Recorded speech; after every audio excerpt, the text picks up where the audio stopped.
Hi there, my name is Peter Cockrell. It's been my great joy and privilege over the last year or so to be speaking at the seminars that are held monthly at Mulberry House near Ongar.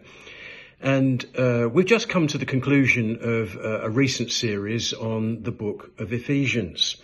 And I just want to take this brief moment to tell you what we'll be doing over the next few months. In 2 Corinthians chapter 4 and verses 4 and 6, Paul lays out a very clear and glorious message as to what man has fallen from and how what he has lost has been regained through faith in Jesus Christ. So in verse 4, he says, in their case, that is, in the unbelieving world's case, the God of this world has blinded the minds of the unbelievers to keep them from seeing the light of the gospel of the glory of Christ, who is the image of God.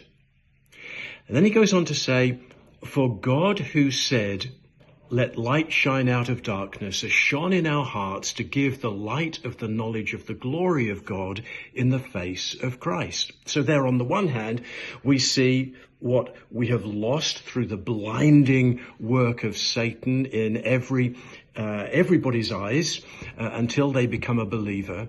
And what is lost in that blinding is a sight of the gospel of the glory of Jesus Christ.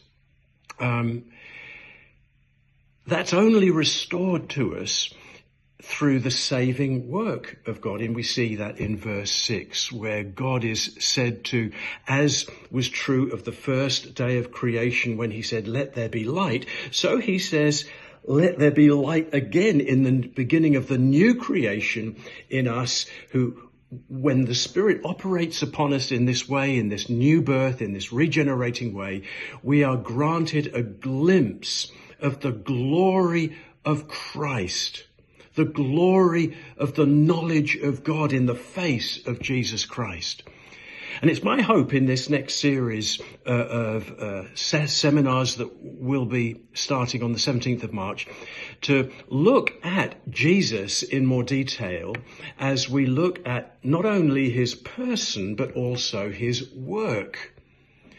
The reason for that is not simply to gain some more theological understanding of what he has done and who he in fact is, of course, but to see what that means to us, to see how that transforms us and satisfies us. You know, the soul will never be at rest until it finds its rest in him. And restored to us through the gospel of Jesus Christ is this sight of the Saviour that is all satisfying. So, as theologians call it, we're going to be doing some seminars starting in March for the next few months in this subject of Christology, the person and work of Jesus Christ. And it would be great to have you participate on these days. I look forward to seeing you.